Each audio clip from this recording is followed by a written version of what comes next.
Pai querido, nós agradecemos esse tempo precioso que a gente pode ter de conversa, de comunhão uns com os outros, mas também de poder ouvir e meditar na Tua palavra, Senhor. Dá-nos sabedoria, dá-nos discernimento para compreender tudo aquilo que o Senhor quer nos ensinar e nos transforma, ó Deus, cada dia mais a Tua imagem, a Tua semelhança. É o que pedimos a Deus em nome de Jesus. Amém. Beleza? Vamos lá. Deixa eu só fechar esse chat aqui.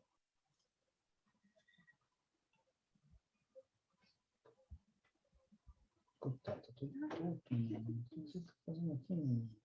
TikTok. Na sua frente aqui. Nossa. Não é, meu filho? Vai, obedece.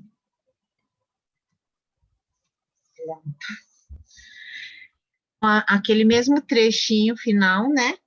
Vamos ler de novo?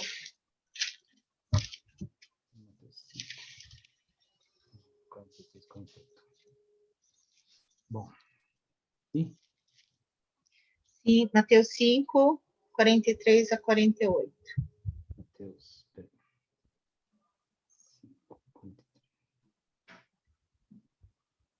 Bom, Mateus 5, 43 a 48. Vocês ouviram o que foi dito: ame os seus amigos e odeie os seus inimigos.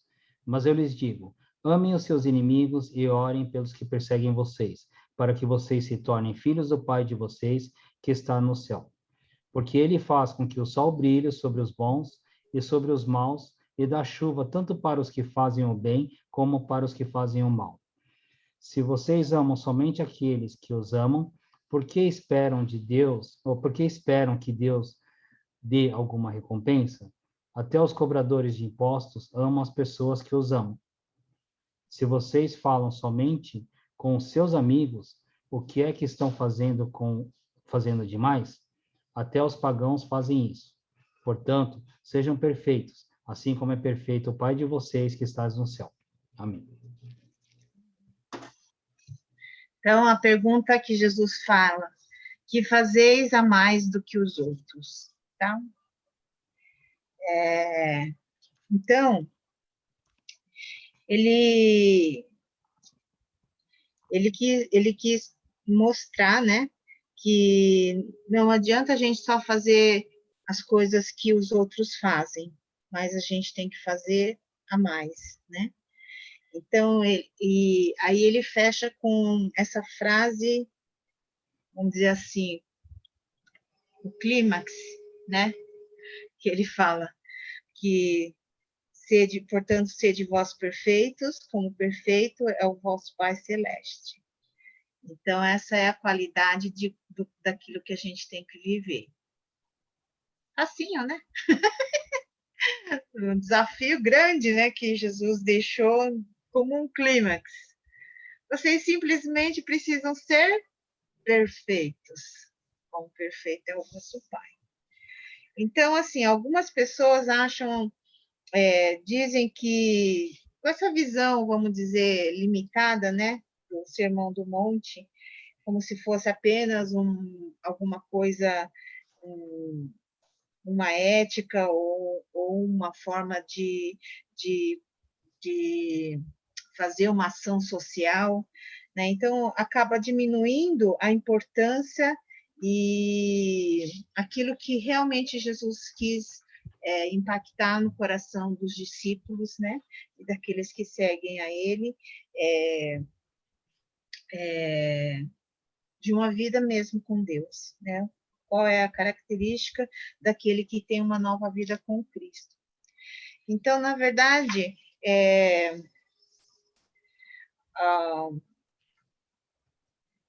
vamos dizer assim,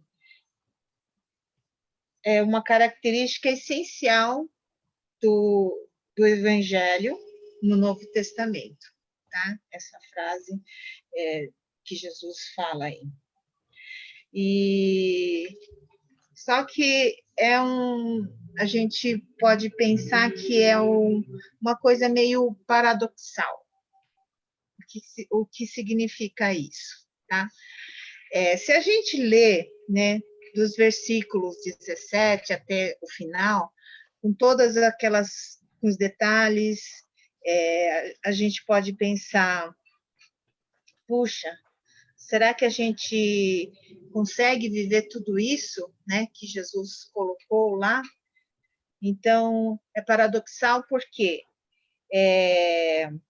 por um lado, você olha todos aqueles desafios, né, os mandamentos que Jesus colocou aqui, e você pensa, ai, impossível fazer tudo isso. Acaba nos trazendo um desencorajamento, né? Você pode até pensar, puxa, será que a gente consegue? Mas como Lucas 2:34, quando Simeão ele traz uma palavra, quando Jesus ainda era menino, e ele traz como uma palavra profética sobre a vida de Jesus, e ele fala: este menino está destinado tanto para a ruína como para o levantamento de muitos em Israel. Então, é um paradoxo, né? Jesus veio para levantar, mas também veio para derrubar. Tem esses dois lados, né? Então, aqui no Sermão do Monte, ao mesmo tempo que você encontra com essa dificuldade, talvez, né, de pensar, será que a gente dá conta de fazer tudo isso que Jesus mandou a gente fazer? Né? E dá um desânimo, mas ao mesmo tempo é um incentivo, né? Porque se Jesus falou que para a gente fazer, é porque dá para a gente fazer, né? Então é um encorajamento também, tá? Então, para algumas pessoas que acabam diminuindo, vamos dizer assim, o Sermão do Monte, é porque eles olham de uma forma que acaba não menosprezando, mas diminuindo a relevância ou as exigências, né, que o Sermão do Monte nos traz, tá? Mas, por outro lado, ela é impossível de ser realizado se for feito por uma pessoa, por um homem natural, vamos dizer assim. Não, né? Ele só é possível para aquele que teve encontro verdadeiro com Jesus, né? Que tem uma vida nova com ele. Mas para quem nunca experimentou isso, é impossível. É impossível realizar todas essas coisas que Jesus falou, tá?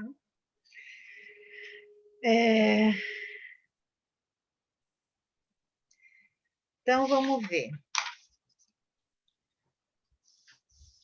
Quando Jesus fala, né? Então, quando Jesus fala da gente ser perfeito como perfeito é o nosso Pai Celeste, né? E da gente amar os nossos inimigos, porque ele fala, ele está falando assim, é fácil amar os seus amigos, né? Difícil você amar os seus inimigos. Então, a gente tem que, ele vai além daquilo que o natural, né? O que o natural nos permite fazer. Então, o princípio básico aqui é que, se nós somos filhos de Deus, nós temos que ser diferentes, nós temos que ser melhores, nós temos que ser, coloquei aqui, excepcionais, né? Esse é o princípio básico, porque Jesus, né, fala assim: se você amar somente aqueles que te amam, que recompensa você vai ter? Até os publicanos, os cobradores de impostos, fazem isso. Ou seja, naquela época, eles achavam que os cobradores de impostos eram os piorzinhos, né? Os traidores, os terríveis, os que exploravam o povo, né? Então, se eles que são terríveis fazem isso, se você faz igual o que eles fazem, então você está fazendo mais do que a obrigação, vamos dizer assim, né? Está fazendo o mínimo. Então, o desafio que Jesus dá é muito maior do que aquilo que uma pessoa, um homem natural consegue fazer, tá? Então, dividindo esse princípio básico de que nós somos filhos de Deus e precisamos fazer aquilo que é especial, aquilo que é único, aquilo que é excepcional, dividimos em 3 subdivisões, tá? O seguinte, então, a primeira subdivisão desse grande princípio básico de sermos filhos de Deus e sermos perfeitos e fazermos como nosso Deus, é que o crente é uma espécie ímpar e especial de pessoa.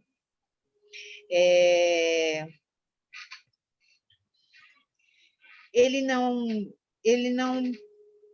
vamos dizer assim, a gente não pode explicar de uma forma em termos naturais. A essência da vida cristã é como se fosse um enigma, né? A gente não consegue explicar, é uma coisa incomum, é uma coisa diferente, né? O crente é uma pessoa que é separado de todos os outros seres humanos. Por quê? Primeiro, porque ele tem uma qualidade que se diferencia dos outros, né? Como a gente viu nas outras ilustrações que Jesus usou, qualquer pessoa pode andar 1 milha, mas só o crente ou aquele que conheceu a Jesus verdadeiramente é que consegue andar 2 milhas, né? Qualquer um pode fazer uma coisa, mas eu vou usar aqui. Mas o crente ele faz mais do que qualquer outra pessoa, né? Então ele dá a outra face, ele caminha a outra milha. Ele não só dá a túnica, como ele dá a capa também, né? Esses são os pequenos exemplos que Jesus tinha dado, né, anteriormente, né? Mas o crente é aquele que faz aquilo que outra pessoa faz uma coisa, mas o crente é aquele que faz mais. Ele também é aquele que faz aquilo que ninguém mais pode fazer, amar os seus inimigos. O máximo que a pessoa normal pode fazer é não revidar. Mas chegar a amar aquele que está te fazendo mal, só aquele que conhece a Jesus, que teve uma vida transformada, é que pode fazer. O crente também é aquele que vai além, muito mais, né? Ele faz muito mais do que o outro, ele excede qualquer pessoa, porque ele não faz pela força humana, ele faz pela força divina, né? Então, ele é capaz de fazer muito mais do que qualquer outra pessoa. Ele vai além, porque ele não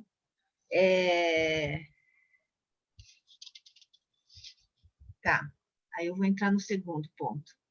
Ó, são 3, tá? 3 subdivisões. Aí o segundo ponto, porque ele consegue fazer positivamente, imitando a Deus e a Jesus Cristo. Que é o que eu quero dizer com isso? Primeira coisa, ele é uma nova criatura, ele foi transformado, então ele agora, ele não faz mais como as coisas que ele fazia antigamente, porque tudo se fez novo, né? Tem uma nova vida e tem um novo sentido, um novo objetivo, né? Ele é uma pessoa totalmente diferente. O homem natural, ele observa a lei de Deus, mas jamais ultrapassa essa observância. Quer dizer, ele pode até cumprir ao pé da letra, vamos dizer assim, né? Mas o crente verdadeiro, o cristão, é aquele que entende, compreende muito mais o espírito da lei do que a letra, né? Ou seja, ele, o homem natural, ele vai fazer só pela obediência, às vezes até com má vontade, mas faz para cumprir a lei. Mas o cristão, o crente verdadeiro, o filho de Deus, ele se deleita na lei de Deus. Então, ele tem prazer, ele vai fazer de uma forma com vontade, né? Em relação à moralidade, geralmente a atitude do homem natural é negativa. Por quê? Sua única preocupação é não praticar as coisas que são erradas. Mas o cristão, né, porque ele não, o homem natural simplesmente não quer ser desonesto, nem injusto, nem imoral. Mas o cristão, ele tem uma atitude positiva, porque ele tem sede e fome de justiça, de uma justiça que vem do próprio Deus. Então, a atitude é mais positiva do que de um homem natural, tá? Em relação ao pecado, o homem natural pensa no pecado somente nos atos que realizou, né? Os atos errados que realizou. O cristão é aquele que está interessado no coração, é aquele que se preocupa de estar de coração limpo, de estar agradando a Deus em todos os sentidos, né? Em relação às pessoas, o homem natural até tem uma tolerância com as pessoas que ele não gosta, talvez até sente alguma tristeza por causa dos outros, mas também não se importa tanto com o outro. Mas o cristão verdadeiro, ele vai além, né? Ele consegue ver as outras pessoas como pecadores, consegue ver que são marionetes de Satanás, consegue ver que são vítimas do pecado e consegue perdoar, consegue olhar com misericórdia, porque percebe que eles estão sendo dominados pelo Deus desse século, cativos por Satanás, e então ele consegue olhar de uma forma de misericórdia para com as pessoas, né? Em relação a Deus, o homem natural pensa em alguém que, que é um poderoso, que precisa ser obedecido, então tem medo. Mas o cristão, ele ama a Deus, então ele tem sede, tem vontade de estar com Deus, de se relacionar, e apesar de entender que Deus é um Deus santo, e que nós, né, temos que viver uma vida pura, que agrada a Ele, né? Então, o cristão é aquele que busca a Deus de todo o seu coração, com toda a sua força, com toda a sua alma, com todo o seu entendimento. Vamos dizer assim, o objetivo maior, o motivo maior da vida do crente é o amor, né? Romanos 13, 10, eu não coloquei aí, mas fala assim, de sorte que o cumprimento da lei é o amor. Então, se a gente ama, a gente obedece os mandamentos de Deus, tá? Então, o homem natural, ele não consegue experimentar ou ver esse elemento da graça divina. Simplesmente está fora do controle, vamos dizer assim, está longe, né, desse Deus que governa todas as coisas. Mas o crente é aquele que entende que tudo está no controle de Deus, tá? Então, ele entende que tem um propósito final de todas as coisas e que Deus está movendo através de tudo. Em relação às dificuldades, como reage? O homem natural, ele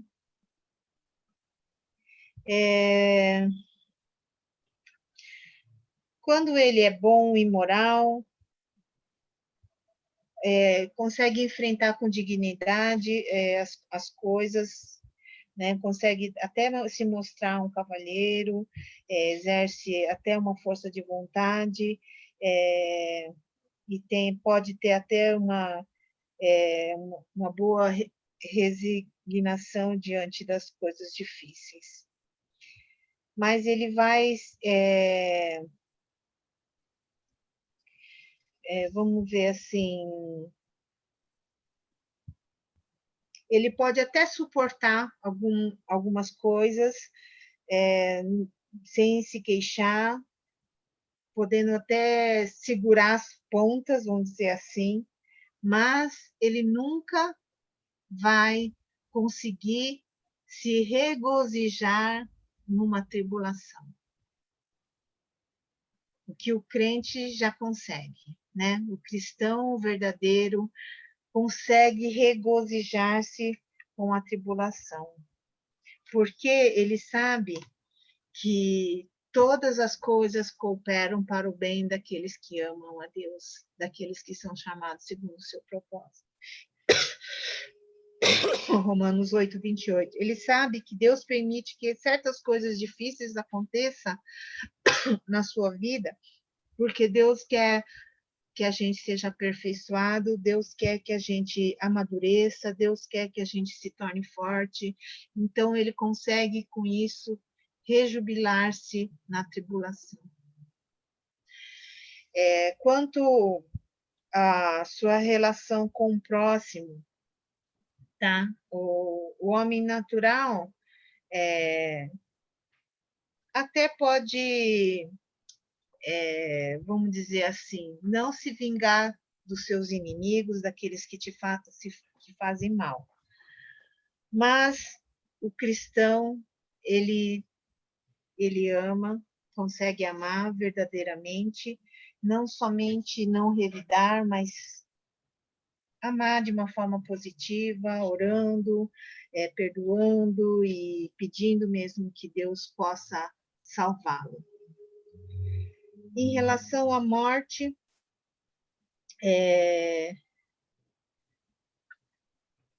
também é diferente. O homem natural, ele pode até morrer com dignidade, sem reclamar, mas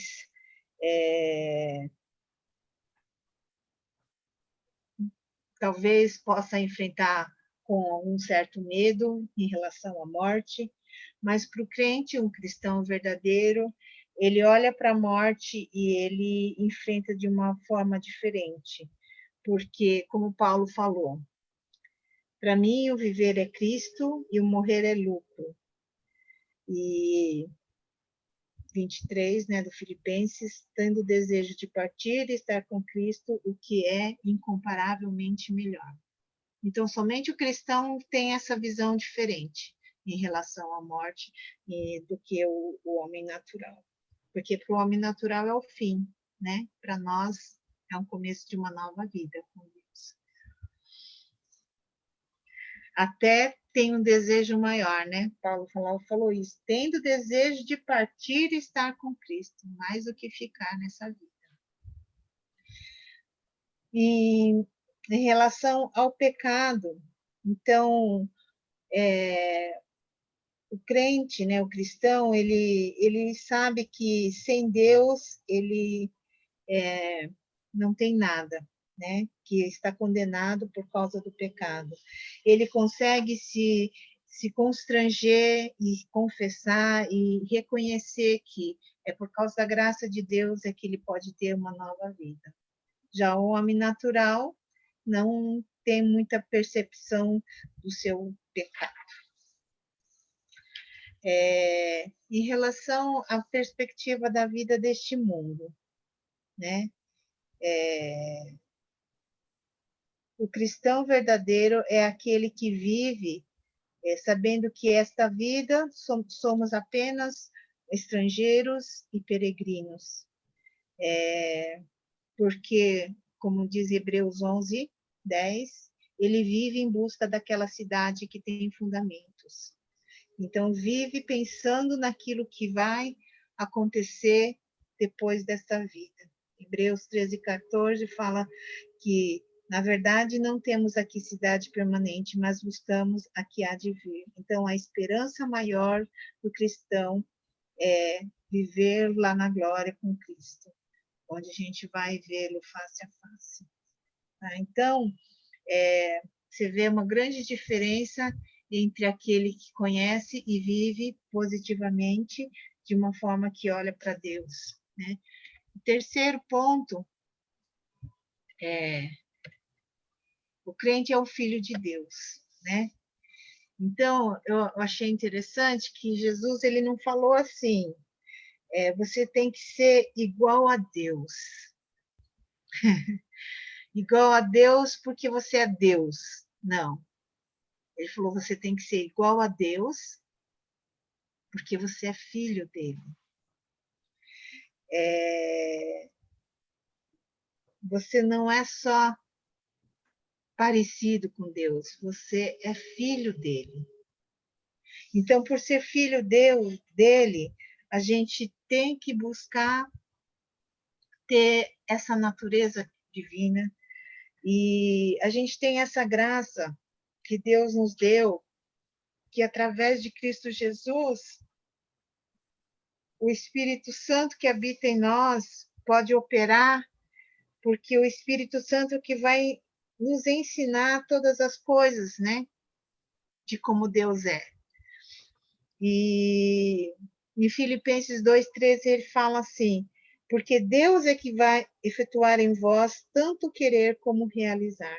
Então, através do Espírito Santo, Deus realiza nas nossas vidas aquilo que é a característica de Deus.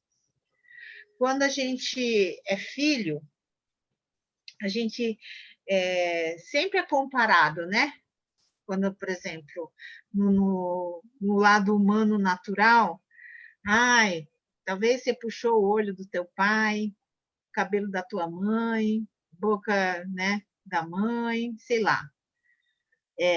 A gente tem características por causa de sermos filhos, né? A gente tem características semelhantes dos nossos pais. Então, se você é filho de Deus, nosso desejo é sermos cada dia mais parecidos com Ele. Então, quando Jesus faz esse clímax dizendo que a gente tem que ser perfeito, fazer todas essas coisas que Jesus já tinha falado antes, porque você é filho de Deus.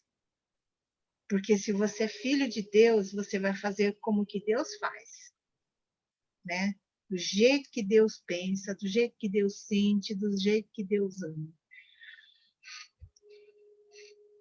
E então não é pela nossa força, mas é pelo mover do Espírito Santo na nossa vida. Quando nós nos tornamos filhos, né? A palavra de Deus fala que Cristo vem habitar em nós, né? Nos nossos corações. Então, desejo quando Jesus fala da gente ser perfeitos, porque nós somos filhos de Deus. E por sermos filhos de Deus, vamos imitá-lo do jeito que ele é. Deu menos desespero?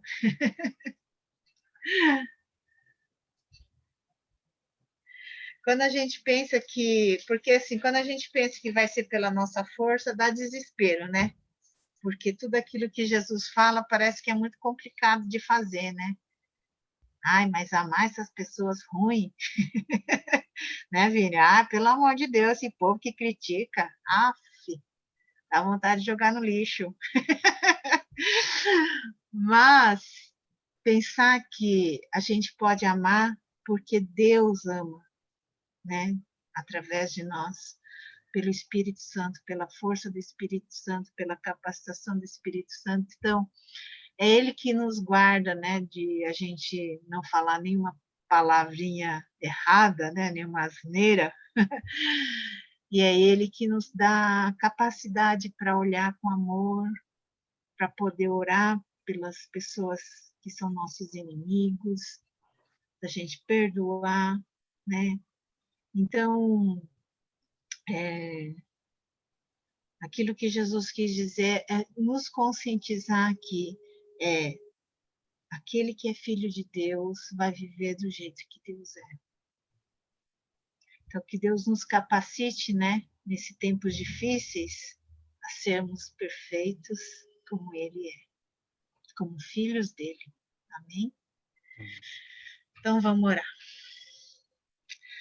Senhor, queremos entregar mesmo nossas vidas no Teu altar, reconhecer que muitas vezes, Pai, parece ser tão difícil, mas como o Senhor nos dá essa palavra, que podemos fazer porque o Senhor habita em nós, o Espírito Santo nos dirige, nos guia, nos fortalece, nos ensina, que Ele possa mesmo nos fazer amar a todas as pessoas, até os nossos inimigos, poder orar e perdoar e ver, ó Deus, que o Senhor pode operar também na vida deles com a tua graça e misericórdia, trazendo salvação sobre as suas vidas.